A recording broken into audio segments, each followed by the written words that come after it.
Hi, Hi Colin. everyone, my name's Colin. This is Abby, and we are launching the Washed Up Weekly News Roundup.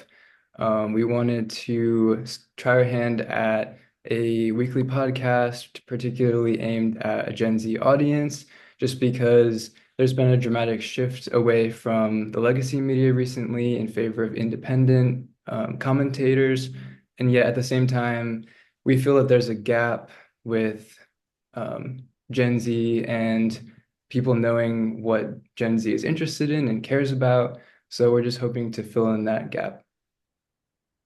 Yeah, we're super excited to start this podcast. Colin, a little background on us. Colin and I frequently text about the news since graduating back in May, and honestly before that too, as we both are ex-college journalists. And because of that, one time I had jokingly suggested we make a podcast, and now here we are.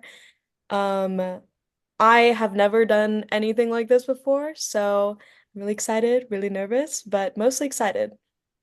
Yeah, and both of us have our background in print media. I was editor-in-chief last year at the USD Vista in San Diego. And so we're a little bit more familiar with that kind of format where we're writing things for print on a weekly basis. But hopefully, the skill set that we gained in covering the news, discerning what was newsworthy and not newsworthy, we can apply to this new format. And yeah, we're just giving it a shot, see how it goes. Okay, so should we get started on our first topic? Yeah. Okay. So, our first topic For this week. first. Okay, you go. Um, we have, unfortunately, the LA fires has been really big in the news. I think that that started early last week and has been kind of raging on from there. Last I heard, it's still ongoing and hasn't really been contained much. Started out in, I believe, the Pacific Palisades neighborhood and spread pretty rapidly from there. I've heard that 11 people lost their lives so far, and that's expected to go up. At least 12,000 buildings and structures have burned down.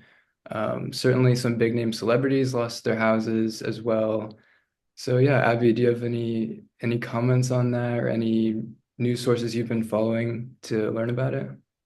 Yeah, I actually just checked the LA Times right before our Zoom call just to see kind of the updates of the homes and who's been affected and stuff like that. And yeah, you basically got it straight on.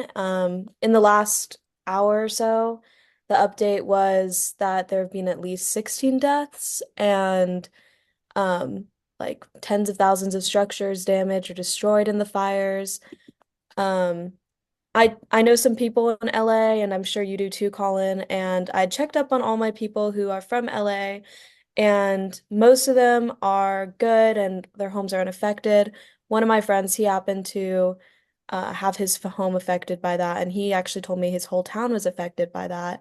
So I did even more research and was looking up, and a lot of the places that have been affected too are like homes and schools, so people are actually being displaced and moving around and trying to figure out where to go next beyond just their homes too.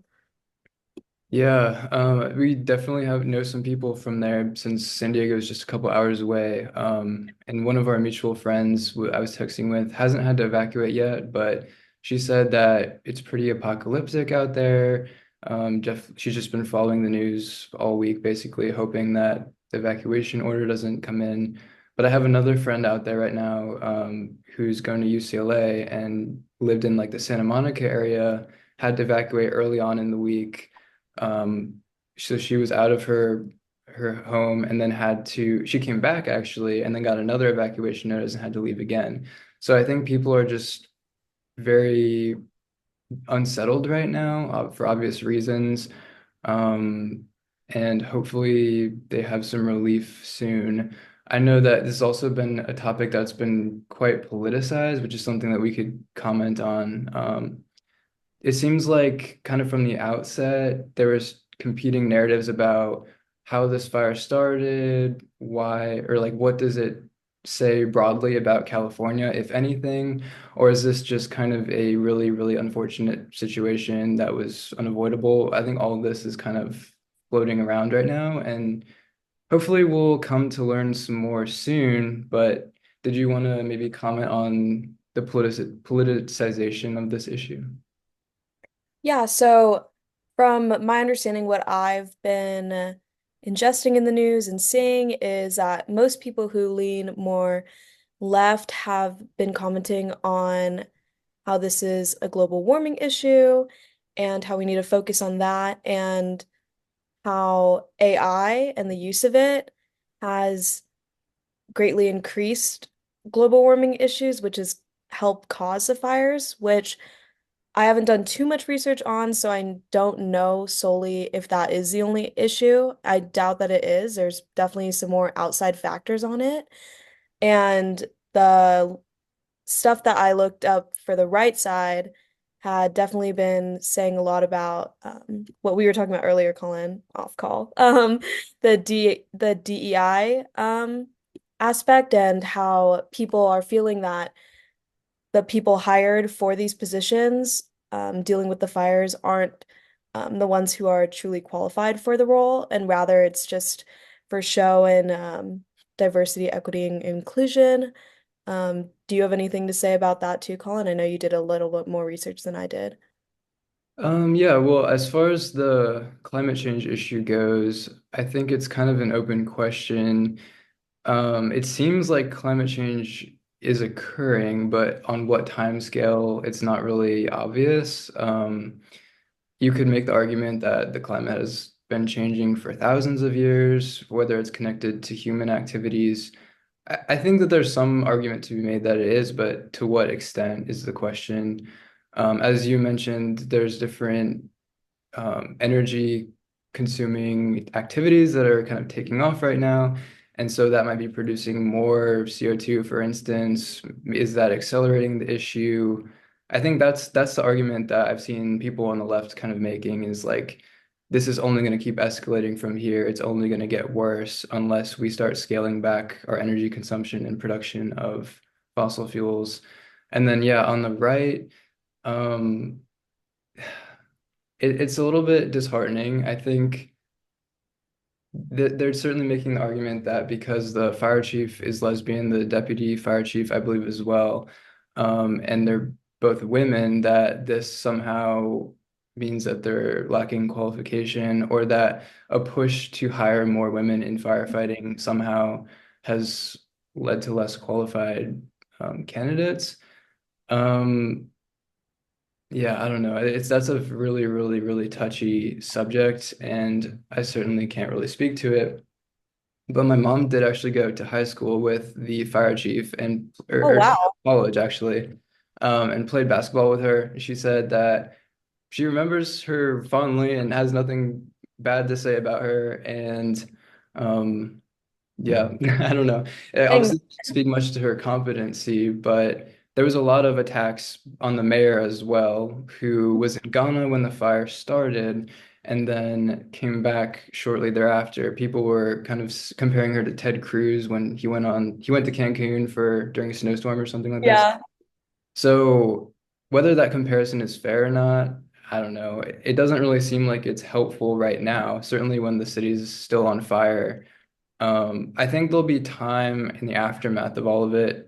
And if journalists do their job, they should follow up on these things. But it's like when the city is still actively on fire, is all of this sniping and politicizing the issue helpful? But that being said, I do think that this isn't really a shock. If you've spent much time in LA, you kind of have this, like, there's a sense about how dry it gets. There's been a drought. Certainly, I'd say the government kind of mismanages a lot of social and political issues in that city. And so one could argue that this was kind of preventable if they had done a better job of managing the city overall. I think I could understand that argument, I guess, is my point. Mhm. But the Yeah. specifics we'll have to see. Yeah, I definitely agree with you when the point you made about the politicization of this topic, I feel like was, I don't know if inevitable was a very was is too strong of a word for that. I feel like in today's day and age, like everything is politicized.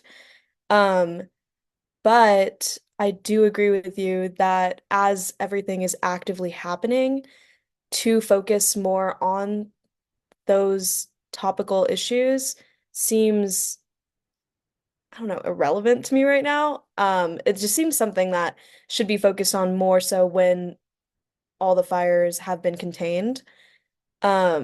Speaking of the fires not being contained and the damages that it's been doing, I, for one, have seen a lot about on social media about how people are kind of more apathetic toward this issue just because celebrities are being affected and Hollywood is burning down. Like, I know the original Hollywood sign had been damaged as a part of the fires. And I remember seeing this one comment on a post being like, it's okay, just like let them all burn and stuff like that, which for me just seemed very, very tone deaf and honestly very black and white. And I think that this is a common theme a lot when it comes to how Gen Z will approach topics like this. And honestly, that I feel like I've never really voiced that other than to my close friends. And it seems a little scary to voice it out loud because I think it's easy for people to attack one another on these black and white issues, but in truth, it's very nuanced. Um, Getting back on topic, with these fires, just because celebrities or people who are like so-called rich or can handle the damage to their homes, it just seems very, very apathetic and sad to me to see that people are only focusing on that when that's not the case. For example, like my friend who was affected in this in his whole town that was affected, they definitely aren't millionaires and there's definitely sentimental value to losing your whole town, like your school, everything like that. So, and I feel like this apathy to issues like the rich and stuff like that is a consistent theme in a lot of news stories that come up when rich people are involved, when richer people are harmed. It seems almost less important to some people. Yeah, and I also don't know there's a whole lot of validity to that narrative either, because a lot of people that I've seen from the Palisades, I mean, yeah, they're celebrities, but there's also a lot of elderly people who have lived there for decades, if not their whole lives, who might not have a lot of money. There's a lot of people who inherited property from their parents. My friend who lives out there toward Santa Monica, a grad student, probably isn't like rolling in cash. I'm just saying. Yeah. So it's not, so yes, that's definitely been a narrative around the issue, but I'm not even sure where that's coming from because I don't know that there's that much of a foundation for it. But definitely interesting. I know we had compared it also to the shooting of Brian Thompson and how there was a lot of apathy in the aftermath of that, but that's a whole nother rabbit hole. Yeah. We If you can get us maybe. talking about that, that'll be the whole podcast episode. All right, do you want to maybe move on to our next topic? Is Yeah. it Justin Trudeau, if I remember Yes. correctly? Okay. So, So I know this was Monday, he had a press conference and he announced that he was going to be stepping down. This was coming after a lot of, he had lost a lot of popularity in the polls. The Conservative Party over there is pretty organized. He's the head of the Liberal Party. And basically there was the Socialist Party has been propping up the Liberal Party by not voting him out, essentially. They're kind of like on the same side, on the same team. So they've been calling for Trudeau's ouster, but not actually pushing that through politically. And then the conservatives who oppose Trudeau have, been criticizing him for a long time now. But finally, after his sliding popularity, he did this press conference, announced that he was stepping down. Or wait, so sorry, he's still in office, but he's not going to be, I think, seeking some kind of re-election. So he'll probably in the next couple of months, if the socialist agree to vote him out, then he'll be out. And he's likely to be replaced by the opposition leader, who's Pierre Poilievre, who's kind of been making the rounds in the media. He seems to be a pretty popular figure with the right. Yeah, so do you have any thoughts on that? Yeah, I listened to a couple different podcasts about Trudeau and analyzing his past political moves in the last, say, like 4 years maybe. And I saw some comparisons to the Times, the Daily compared him as I think they named him like the anti-Trump, like everything that he was doing within his media and like whatever he's been saying has kind of been the opposite of what Trump had been doing in the media. Um, I thought that was really interesting. And the whole him stepping down and them trying to find somebody else and all that really reminded me of when Biden stepped down. And do you know when the next election or for Canada is? I don't. I think that they've been trying to have like a vote of no confidence for a while now, but the socialist leader, even though he's been vocal about not liking some of Trudeau's policies, he hasn't agreed to participate in that. My understanding is if they held a vote of no confidence, then they could instigate a new election or something like this. Um, there's just been like political gridlock that's not allowed it to happen until recently Trudeau said that he would be stepping aside, not effective immediately, but whenever the next election cycle is. And so I don't know the exact timeline of it. I think they could vote on it though in the next couple of months, is my understanding. Um, Yeah, yeah, because just to bring it back to comparing it to what happened with our election is it just reminded me of how everyone was kind of praising Biden for stepping down and all this stuff. And I was looking up how people felt about Trudeau stepping down, and people were also kind of being like, oh, it's good that he's stepping down because he's taking the critique from the public, like he actually cares about the public. And the reason why I asked you if you knew when like the next election was and stuff and how that worked was I was wondering if it was a similar timeline to how Biden stepped down and after that election and obviously Trump winning, how people were kind of flipping the narrative again on Biden being like, oh, well, you stepped down too late, like all this stuff, if you had only stepped down sooner. And I was wondering if maybe that could be a glimpse into the future for what could be happening with the Prime Minister in Canada. yeah, my understanding of it is I think Polyev has a lot of support for Mhm. his candidacy. He's kind of like the heir apparent to the become the next prime minister. So it might not be quite as contentious as what happened with our election cycle, but Yeah, there are some nothing parallels is. there. But while we're on the subject, I have some things to say about Trudeau's prime ministership, which he's been prime minister for 9 years now. So we were in high school when he came in, and he was kind of similar to Obama. Or sorry, we were actually in middle school. So I remember he was kind of similar to Obama. They overlapped a little bit in their leadership, and a lot of people were really hopeful about him. I was certainly willing to like give him a shot at least. Me being in middle school, like what do I really know? But Yeah, I was just kind of gonna see what happened and watch. And I remember I definitely soured on Trudeau over COVID and the way that that was handled. I think a lot of Gen Z can probably relate to this. yes. I do remember Some seeing a lot of that in the media as well. some of the leadership during that time were making decisions that I would say kind of threw Gen Z under the bus, and it still gets me kind of a little fired up about it, honestly. And I actually wrote an article for the Vista I was an assistant news editor at the time when the trucker protest happened.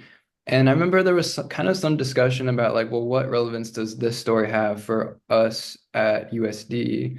Like this is happening in another country. It's happening over COVID and the vaccine requirements that were starting to emerge and all this. But I thought that there was always kind of a strong parallel there between the way that our university was requiring us to get vaccinated to return to campus that semester. I thought it should have been left up to people to make their own decisions about that. And then the trucker protests actually went really south really quickly. I think people were arrested or it was shut down at a certain point. But another thing that emerged out of that was this issue of debanking, where essentially the government was in communication with banks to get information on people who were donating to the truckers who Mm. were essentially just like sitting in the Capitol parked, kind of blocking, they were blocking the roads, but I mean that's kind of the question, right? Like were they valid in doing that or not? Up for debate also, but this was the first time that we saw the government working with banks to collect information on, well, this wasn't the first time, but this was certainly new because what they did was they, I think, shut down people's access to their bank accounts if they were within Canada. And those who were donating from the US, they like flagged them as potential like domestic terrorists and so or sorry, foreign terrorists from the US. And so that really made me agitated to say the least. Yeah, definitely. I think you can argue all day long about the truckers and whether or not what they were doing was valid and whether their actions were the right ones to take. But I think what came out of it was a lot of top-down government control that made me very uneasy. It really made me look at Trudeau in a not so positive light. And frankly, in my own view, he never recovered from after that. I was like, let's get this guy out here. Yeah, I definitely do feel like for what you were just saying, I feel like Gen Z and like both of us have a lot of opinions about COVID guidelines and like what was happening. I liked that comparison you made about how our university handled it and the trucker story and whatnot, especially because I remember that article you wrote. And I think that the way that a lot of politicians handled COVID, whether it was to be more stricter on the mandates or to not be, was very divisive in how the rest of their term played out even today. Like I feel as though during that time, a lot of their decisions they made literally, well, it's 2025, like literally 5 years ago, has been following them to this day. And Trudeau is definitely an example of that. Another one that I remember was Jacinda of New Zealand. I remember there was a clip that made me almost throw up, honestly, just with the values that I hold. But there's a clip of her being asked by a reporter who's asking about the vaccine mandates, and he says, it sounds like what you're doing is you're requiring people to get vaccinated in order to return to their everyday lives. Isn't that sort of overreach by the government? And she just kind of like smirked and she's like, that is what we're doing. Yes, yes, we are doing that. And I'm like, whoa, like that you if that is going to be your policy, like at least don't be proud about it. It seems like that was completely unprecedented, and I think she was probably really fed up with people resisting all of the government's policies, but like we as sovereign individuals also have a right to question things and disagree with our own government. We don't have to obey. I don't know. I really can't think of many other instances where something like that was imposed upon a population. And if you are going to attempt to do that, don't act like we're the bad ones for questioning it, kind of thing. Again, this really, to me, it wasn't even about the vaccines. It was about just the principle of that. Right. Um, you can go back and forth about vaccines like all day long. So I'll just leave it at that for right now. Um, I think we can move on to our next topic just because this is a big one as well. Yeah. The Justin Baldoni versus Blake Lively and then Justin now suing the New York Times. So I know you've been following this a little bit more closely than me, so you can take it away. Yeah. So these two complaints are both very, very popular amongst Gen Z media right now. It might just be because they're both celebrities. It might be because the movie or whatever. I personally didn't even watch the movie. I think you mentioned you hadn't watched the movie either. No, It I ends. haven't. Yeah. Yeah, I don't know. I never got around to watching it. I wasn't really interested in it, but what did interest me were these cases. So basically, just to give you a little rundown, if somebody doesn't know about the facts. I have the complaint pulled up right here. So Blake Lively's complaint is that um, she has a complaint for damages for sexual harassment, retaliation, failure to investigate, prevent, and or remedy harassment, um, retaliation, aiding and abetting harassment and retaliation, breach of contract, intentional infliction of emotional distress, negligence, false light invasion of privacy, and interference with prospective economic advantage. And this is all against Justin Baldoni, who was the director of the film It Ends With Us, and Wayfair Studios, which is Justin Baldoni's he owns that and he co-owns that with the individual Jamie Heath, who was also part of this movie and Wayfair Studios, and who Blake Lively is also has a complaint against, and also the agency group NPR crisis management group that Justin Baldoni had hired is another group of people that Blake Lively's complaint is against. And this was published within the New York Times. I want to say it was end of December because I do remember being like, oh wow, I'm about to celebrate New Year's and I've got to read this. And then a couple days later, Justin Baldoni released a complaint against the New York Times, not Blake Lively. It is a complaint for damages for libel, false accusation of privacy, fraud, and breach of implied in fact contract. And again, I want to make it clear that this is not yet against Blake Lively, but instead against the New York Times company for publishing the article. So basically, it's a defamation case. And personally, I think that defamation cases and First Amendment cases are just so interesting. And another thing I did in my college career was take constitutional law. And because of that, I feel that I have a little bit of knowledge about the First Amendment and cases when it comes to that.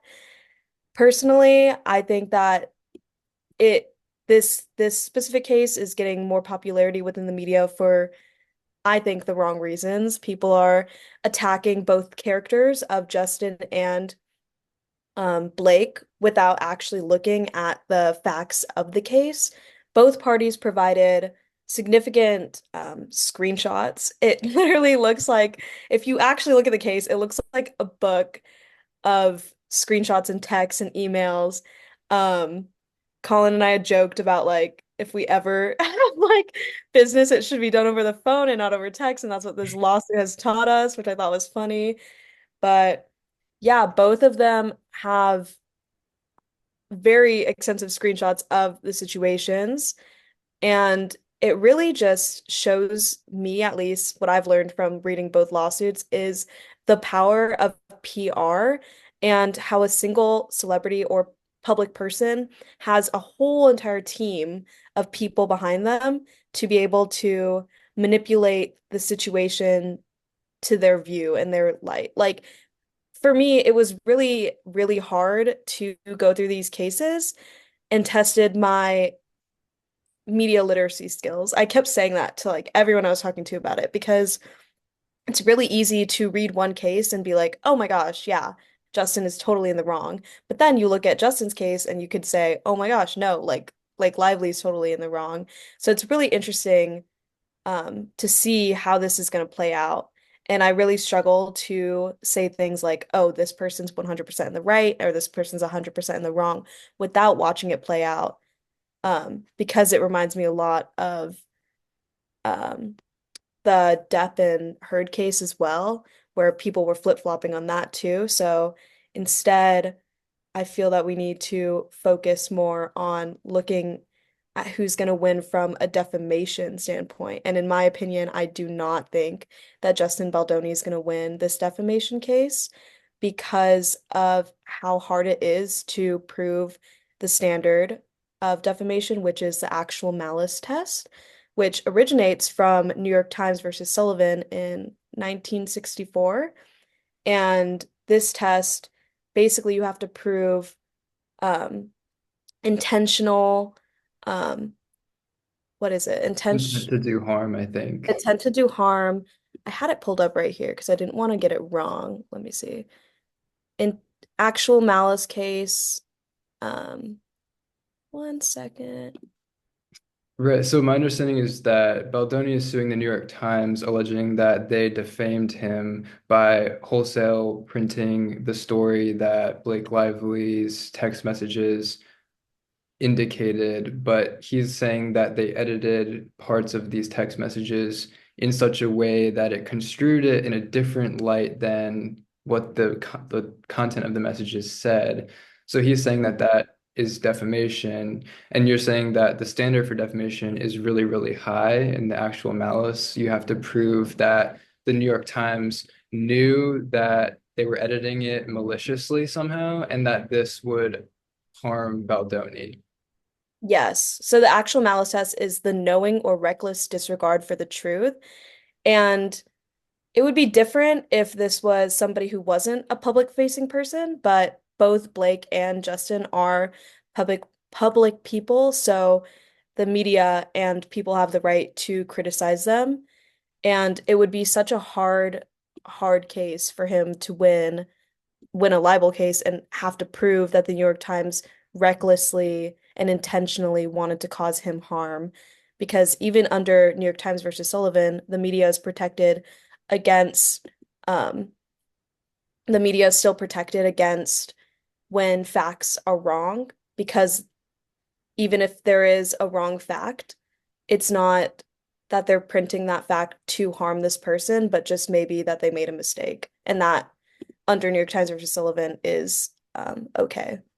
Yeah, and that standard is basically in place to keep journalists employ like basically to keep them motivated to keep seeking the truth even if they make inaccuracies. Because if you could slap a journalist every single time that they got something wrong with a lawsuit, then people would very quickly stop practicing journalism. Yeah.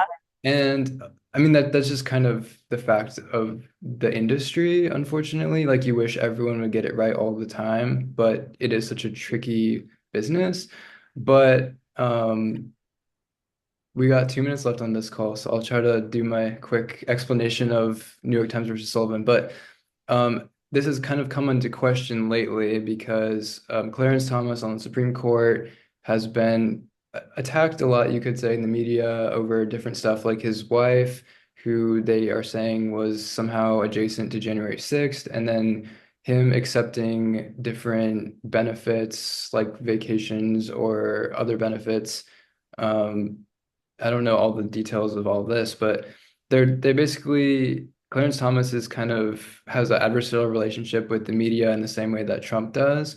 And he's kind of signaled that he thinks that there should be a higher standard than actual mal or sorry, there should be a lower standard for than actual malice, and journalists should be able to be punished um, or sued over just inaccuracies rather than that defamation or that actual malice standard. So we'll see how that plays out. I'm curious if Baldoni versus New York Times is gonna somehow supplant New York Times versus Sullivan. That would be really, That really would be interesting. so interesting. I don't think I don't think it will. We'll see what happens. Oh my gosh, our call is less than a minute. But one thing I do want to say is I feel that people think maybe the case could be solved really fast, but this is definitely going to be played out over the next like 4 years. Um, yeah, that's what I have to say about that. Okay. Okay, so we last left off, we are talking about New York Times versus Sullivan in this Baldoni versus New York Times case. And I know you mentioned we wanted to touch a little bit more on the role of PR in all of this. So maybe you can comment on how PR has played a role in all this so far. Yeah, so if you actually read the cases and look at what Blake Lively is insinuating, or I'll say what her complaint is alleging, and what Justin Baldoni is saying back, it's really, really interesting to actually read these text messages between specifically Justin Baldoni and his PR team. Um, I remember there's a one specific te text instance where one of the PR agents had said something like, "Oh, we don't even need to do anything. She's taking herself down on her own." But on the flip side, in Blake Lively's case, the texts seemed to insinuate that they were the ones behind everything that was happening, which could honestly be true. We don't really know. With these texts, it's hard to trust either side because each of them are sharing texts that they feel fit their narrative. So it's really interesting to see that side and how powerful PR truly is. Colin and I both maybe a little biased towards PR just because our advisor for the Vista used to always just beat it into us to not be PR and to not give anyone any favors in regards to when we're giving out inter or doing interviews, to be very, very journalistically non-biased and to keep up with those journalistic standards, which I feel is something that college journalists, student journalists have more of a grasp on than in the real world. It's much easier to contain journalistic standards within a community of like a college community where there's only, say, what, like USD's population was only like 5,000 undergrad versus the whole world versus our little newsroom was so small and able to keep up with that versus the whole world. And um, I know that I have really strong opinions about PR and getting the right information out there and being as non-biased as possible. So that's at least where I'm coming from in shooting, um, in looking at this case, that viewpoint of PR and who can I actually trust and where the truth is. Right, because PR sometimes gets referred to as lovingly as the dark side of journalism or the Yeah. shadow side. And I do think that they each kind of contain the shadow of the other in that profession. I mean, basically, the role of a journalist is to be factual and only give the facts that support the story and are relevant and truthful. And the role of a PR person is to essentially protect the reputation of their client at any cost. And so sometimes those interests, journalists and PR, are very much at odds, if not completely opposite. But they do work together a lot. And so a lot of times journalists will get very good at knowing how to do PR. A lot of people from PR might come from a background in journalism. And so they kind of have this really big like love-hate relationship. Mhm. And yeah, that's all of that's implicated in this case right now with Baldoni and New York Times and Lively versus Baldoni, just because he hired this PR firm. What was the other like high profile case that they had been a part of? Was it Johnny Depp But or? yeah, Depp and Heard. The crisis management team that Baldoni had hired is the same one that was behind Depp on his team.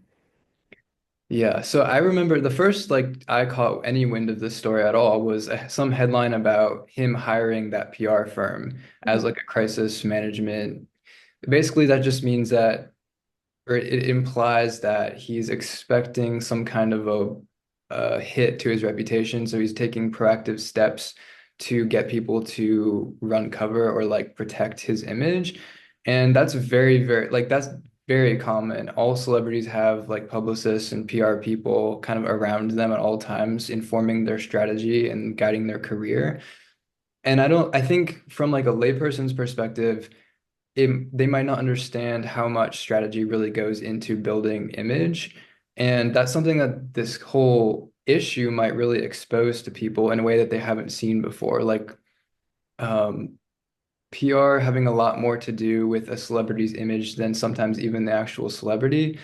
Mhm. To what extent that might be the outcome of all of this, I'm not sure, but I could see a public awakening to the role of what PR does, Oh, perhaps. I would love for the public to like feel the way that we feel about PR.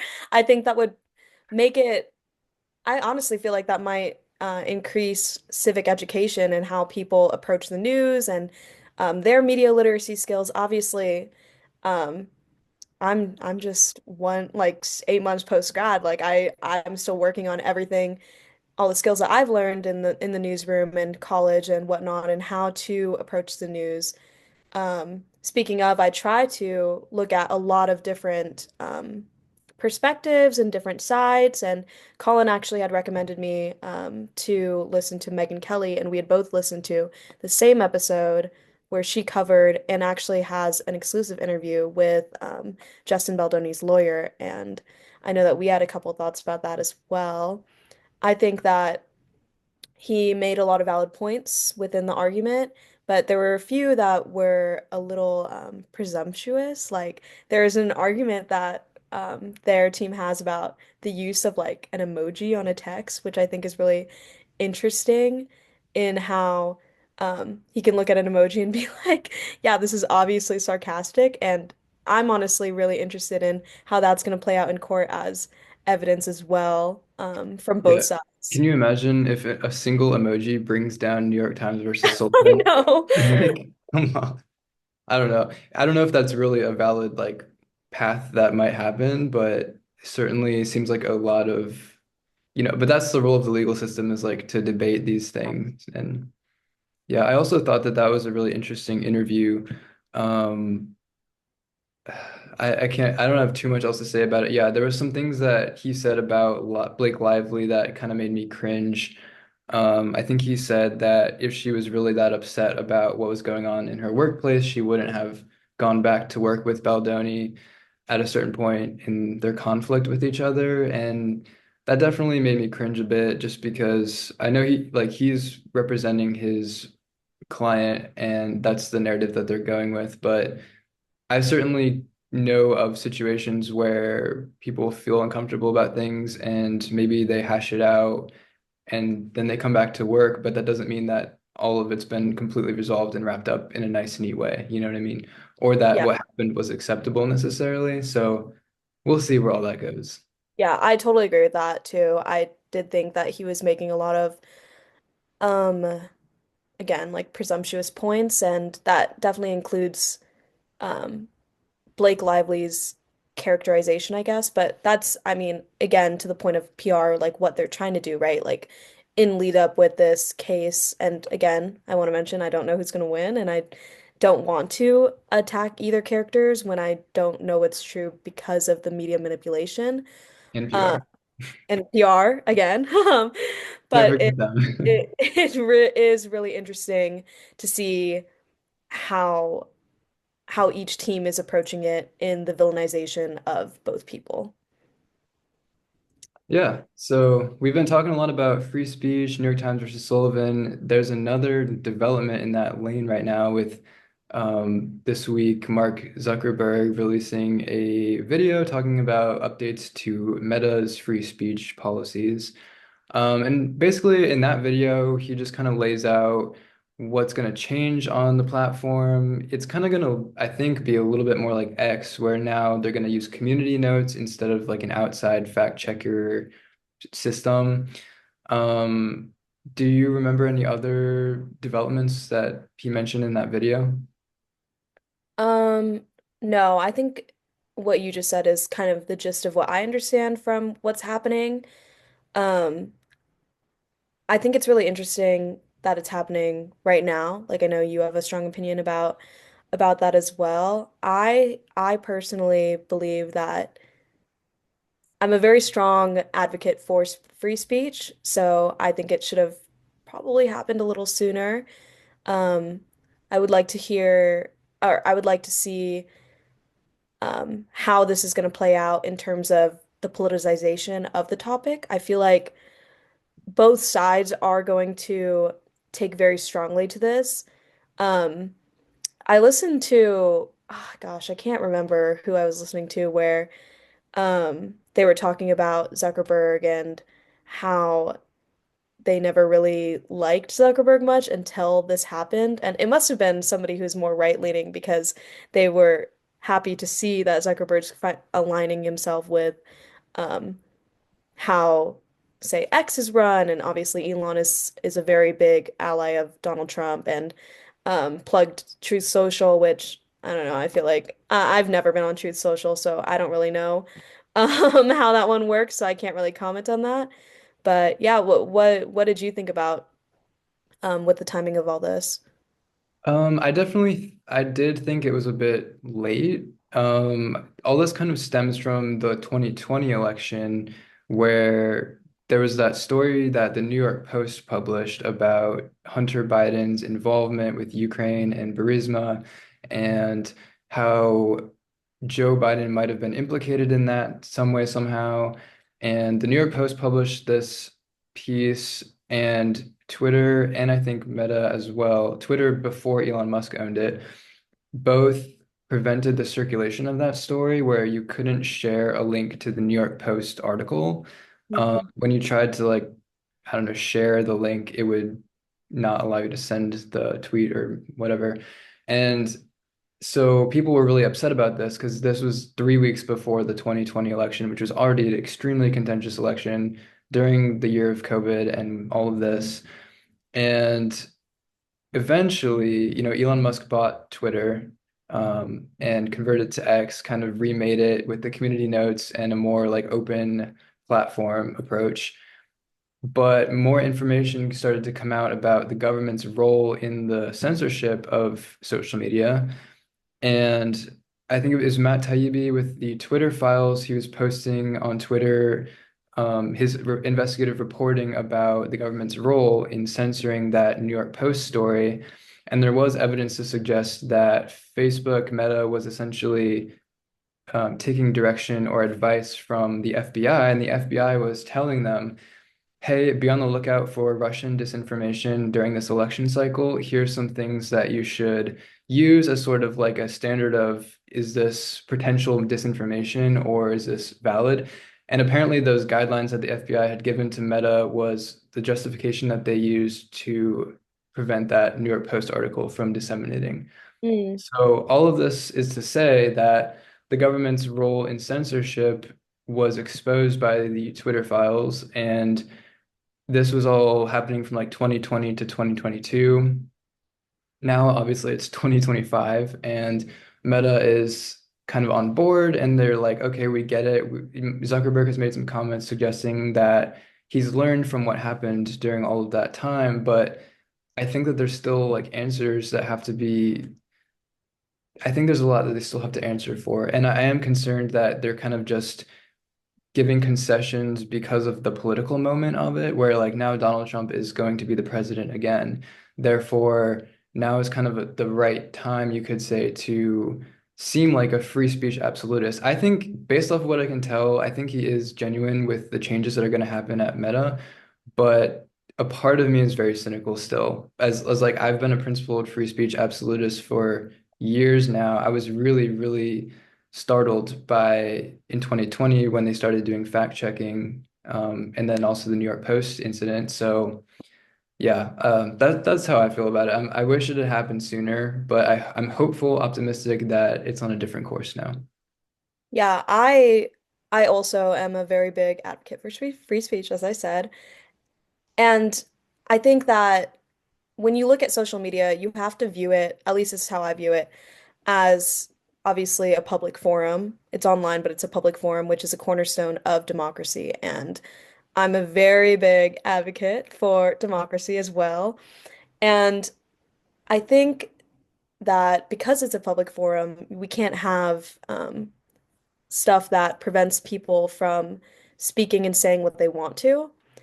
And I almost feel like people may be upset about Zuckerberg taking away or Zuckerberg's announcement because they're treating social media like it is the news. And I like, I don't know, you can't go to social media and expect to get accurate, unbiased, or fair news because, again, like social media, I have to view as a public forum versus the news. Free press is another cornerstone of democracy, which is a whole other thing.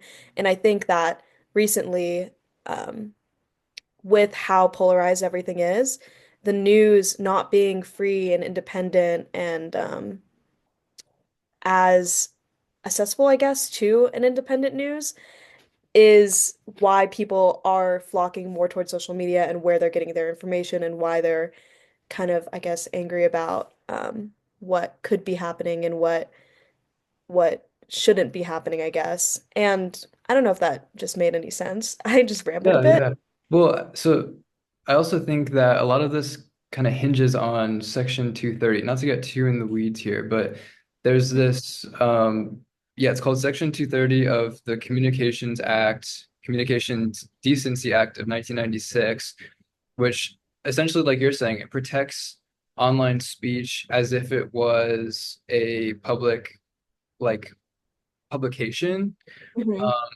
But it also gives some leeway to those platforms to run their site like any other like publication, like how we used to have editorial oversight over the newspaper we published.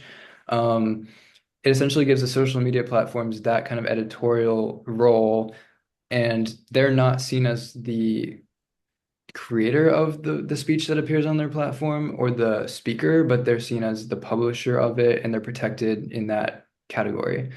But Section 230 is kind of a touchy thing as well. It's not really clear what the future of Section 230 is. It could kind of go by the wayside like some of these other free speech protections that we've been talking about. And if that did happen, it would again massively change overnight the role of social media in disseminating news and information. So just to throw that out there, it might be something that's coming down the line this year, but we'll have to see maybe.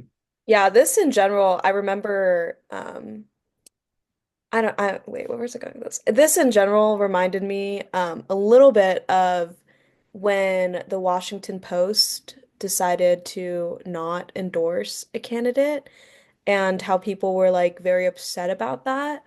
In my opinion, I don't think any news sources should endorse a candidate. I don't know if that's a very controversial take or not. I I'm understand.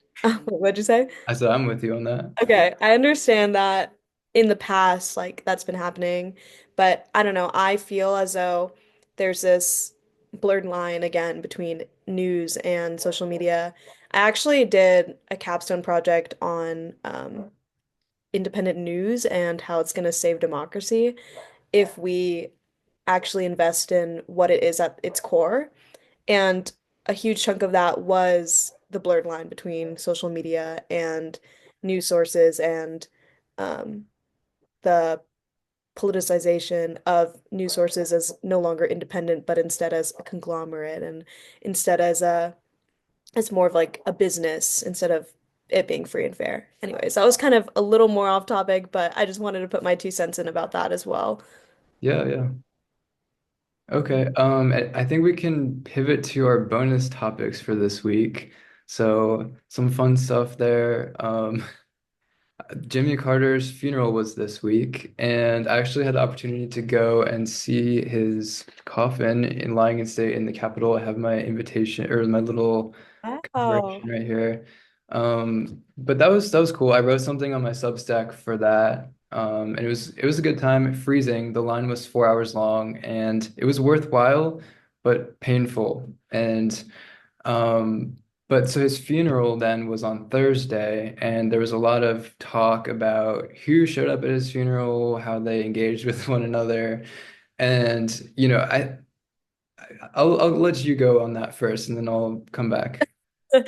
Yeah, I online, at least in our generation, I've been seeing a lot of jokes about who attended the funeral. Like it's kind of um it's just like silly to see like all the people in one room, like Obama and Trump sitting next to each other, and then like um, Kamala, Biden, I saw Hillary, all these people who like had been speaking in the media speaks up so heavily against each other, and like obviously there's very differing stances and opinions in there, and literally the election just happened, and I at least thought that was a little silly, but uh, I think it's healthy to make them all sit together and be like, yeah. you guys have to engage one another, even though it looked painful and like very forced, and there was some glares and some cropping people out of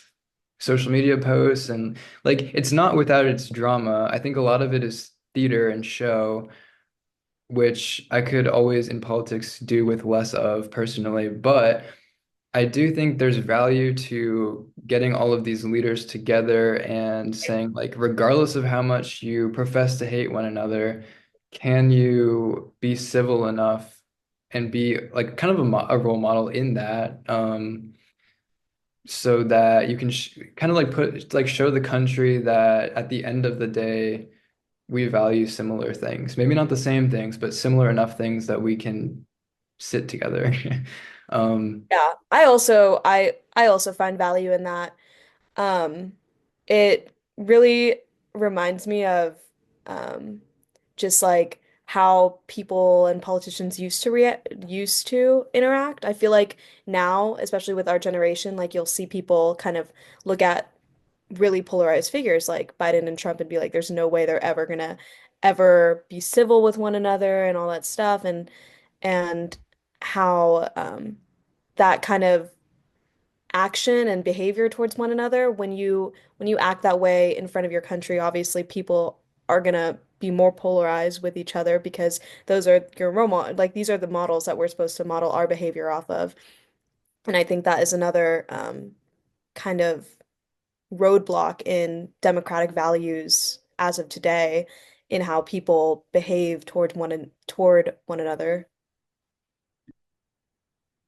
Yeah, I think the biggest one that was getting a lot of news was the Obama-Trump interaction. Mm. They're obviously sitting right next to each other, and Trump was making Obama laugh, and everyone was saying like, "Oh, look, all of the stuff that they say about hating each other is pretend." And I don't know. I think people read into it a little heavily, and they Right. try to kind of deduce like this must mean on a personal level they feel XYZ way about one another. I don't really see the value in doing that, but it does show it's not for nothing. I'll just maybe just leave it at that. I think it's interesting. Yeah, I think it's interesting. I found some humor in all the memes going around. I saw some people like trying to like lip read what they were saying and stuff. I thought that was funny. But it's good to know that in these times people like our leaders can still come together even though they're so differing. Um, because that's the number one thing that we should care about, democracy and making our country better for one another. The only other thing I have to add about Jimmy Carter's funeral is I heard that people were really criticizing the song they performed. It was Imagine by John Lennon. And I guess Carter was like a very devout, professed Christian, and that song is kind of an anthem for a certain like brand back in the day of like, well, the lyrics really imagine there's no heaven, like Yeah, so people are kind of up in arms about that. I don't know. I have no insight into who chose the song or anything like this, but I'm sure. I don't know. I can't imagine. I've done zero research on this aspect, but I just like in my mind, I cannot imagine such a high profile person's funeral, like any type of song or any type of gesture, whatever, getting into or happening without like a for me, million people yeah. checking off on it. So I don't know. I don't think maybe it's that deep, but maybe it is. Again, I didn't see anything about that. Maybe it was the PR people. They Yeah, said it was a PR literally. play. Okay. So I think we had one more, oh no, we had two more bonus topics. One of them is a little more political. One of them is just kind of like for fun. So let's start with the political one. Mike Johnson getting elected as speaker. It seemed like it was a pretty painless process this time. Not a lot of hubbub. I think Trump had backed Johnson, and so that kind of backed the whole Republican coalition in favor of Johnson. He kind of slid by without much of a hubbub. But do you think that that says anything about how this Congress might be in this year? Um, I don't think that, or I I think it's really interesting to look at s- how the Republican Party interacts with one another because I feel like it's so different than the Democratic Party. I don't want to say that the Republican Party gets along more. I don't think that's like the right word. Like I don't want to have to say that, but I just think that people in the Republican Party are so afraid of speaking out against Trump or commenting anything bad about him in fear of being ousted from the Republican Party. Um, at least that's what I've seen as a trend within the past 4 years. I can't help but look back at when Trump even first ran for president, and people were literally like, this is some silly celebrity, like no one's gonna take him seriously. Literally, the Republican Party was so confused about it. And now all of a sudden they're like falling into line with him. And I do think it's because Trump has so much influence over it, and it's so interesting. And this aspect of Trump's Republican Party being so in line with him lacks, in my opinion, checks and balances and seems just a little anti-democratic to me. Or I It's don't a want to say little top it. heavy for Yeah, sure. Like they're exactly. looking to him for direction about how they're gonna vote, and that could be a little bit questionable. But yeah, I think the Republicans have some interesting factions going on. They certainly have like their center right, they have their establishment right, and they have sort of the more like alt right. I think there you could break it down even further than that, but I remember so the it was more the alt right people like Marjorie Taylor Greene, Matt Gaetz at the time, who's a whole nother thing. But yeah, they had voted to oust Speaker McCarthy in 2023. I remember we were in production when that happened, and our advisor called me on the phone and was like, "Hey, just so you know, like this just happened. You guys should write a story about it." And I think we did try to cobble something together with the limited time that we had, Did but we end up publishing a story about that? I don't remember. so not about it specifically because we couldn't find a single student who knew about it or cared about it. So Yeah, okay, I that think makes sense. we did send people out and we're like, go ask if or text everyone you know, what do you think about this switch up in the speaker? And we couldn't get anything put together in time. And so instead, it turned into an article about political apathy among our age group and how no one is really like paying attention. So I don't know if you remember that. I do That remember that. actually turned out pretty good of a piece, but it wasn't about the speaker change ultimately, which sometimes you just got to pivot like that when you're in news. So Yeah, I do remember that. I still agree with that. We as a generation are very apathetic to politics. I feel like it's honestly like one or the other. Like I feel like people either have super strong opinions about it or they have zero opinions at all. Or I do feel like people only focus on like that hot topic. Um, what is it like ideological topics in the media versus maybe something like this. Like people were like, I could not care less, versus a really hot topic people always have opinions on, which I think it's good that people have opinions, but I do wish that more people knew more about who's how the sausage gets made. yeah, exactly, exactly. Like Yeah. I just like I don't really know how to find the words for it, but that's perfect. Okay, so our last bonus topic for this week is the Surgeon General recommending less alcohol consumption for one, and I think also recommended adding a cancer warning to alcohol, kind of similar to how, you know, like cigarettes have cancer warnings.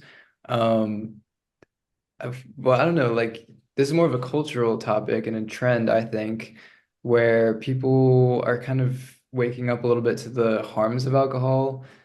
Certainly, there is scientific research that shows that it does cause cancer.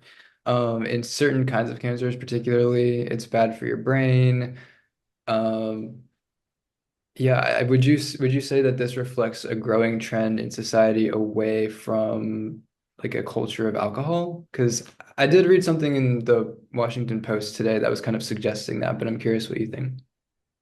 I I think just solely based off of observation and solely looking at people within our age range who are supposed to be like what the target audience for drinking and going out right now. Like we're both um I'm 23, Colin's about to be 23. And like we're like young and supposed to be going out and stuff like that. And I genuinely do think there's a shift in how people are viewing alcohol and like partying and sobriety and stuff like that.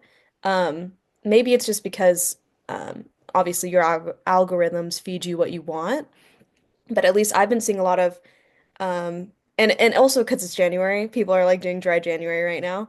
I've been seeing a lot of people kind of switching up on their opinions about going out. Like you don't need to be blackout drunk to go out and all this stuff. And I do remember a bartender actually coming on my For You page talking about how they're losing a lot of money because people aren't spending money at the bar as much as it used to be. Like people are like either just not going or they're not buying drinks there. And that could totally be a whole other scenario. Like people could totally be pre-gaming the bar and drinking their own alcohol to save money because I definitely know that's something that people do in college. I'm not saying that I never did that. So but I do think there's a cultural shift in how people are viewing alcohol and kind of sobriety as well, like saying you don't have to be an alcoholic to be sober or to resist drinking as much. Yeah, that is a really good point. I've definitely had periods of my own life in the past year, especially where I was sober by choice for a pretty extended amount of last year. And you do certainly feel like you're like if you choose to be sober, there's sort of an obligation on you to explain why. And I do think that's kind of shifting as we speak. I think people are kind of waking up to not all alcohol consumption, but sometimes it is more of like a crutch or a coping mechanism. And I don't think there's anything wrong with using it that way within, a reasonable amount. And so I think it's becoming a little bit more commonplace for people to just abstain from it and not have a reason just because they feel better and maybe their health is like their number one reason. But it reminds me of you probably remember from Buenos Aires, they have on cigarettes, they have like horrible, or is this is in Europe too, I think. Yeah, it's at least in my experience from the places I've traveled, I've always seen that. Even my Yeah. roommate had been in Japan and I remember he had sent some too and had seen the images in Japan as well. So, I mean, I've never been to Asia, but it must be everywhere. What do Um, these images show? It's like people who have had cancer from smoking, and it has like gnarly images of like yeah, surgery it's and basically supposed to be like a preventative measure to like stop people from buying it, but it depends. Like some of them have like people's like a hole in somebody's throat, or like some of them is just like somebody like in their chair like struggling to breathe and stuff like that. It's just very, very graphic images of the side effects of long-term smoking cigarettes, basically. I cannot say that I'm in favor of the government telling companies that they need to put stuff on their packaging for whatever. Like, I mean, there's some things like obviously nutrition labels. That's something that I think the FDA regulates, and some amount of regulation, here and there might make sense. But I, as a policy issue, can't really get behind that. But I do think that people should take it upon themselves to educate themselves about what they're putting in their body, how it's affecting their body.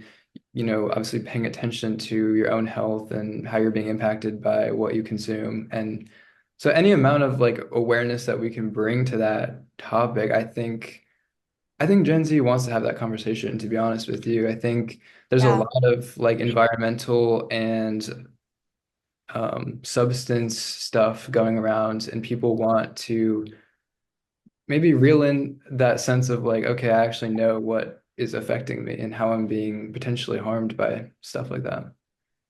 Yeah, I agree with that. I think our generation is really making that push to educate themselves about specifically alcohol, at least recently. That's what I think we've been seeing. So maybe that won't be needed. Maybe we won't need labels and whatnot, like similar to those on cigarette packs. All right, so we're coming down to our last minute here. Any parting thoughts on this week in particular? Um, After talking for that long about this news topics from this past week, I feel like it's been the longest week ever. Like, wow, that was a lot of news we just talked about. And it's very on different subjects too. It honestly, it felt cathartic because, like we said at the beginning, we both consume a lot of news, and we kind of had to do that in our roles as reporters of news to make sure that we're synthesizing the best report that we can. But it's very different to be reporting it in this format, like long form, just speaking on it, and seeing how the conversation unfolds. But thank you for doing that for like an hour and a half, and we'll be back next week to Next report week, on next next week's news. one. Hey, thank you. Washed up out. See ya. Bye.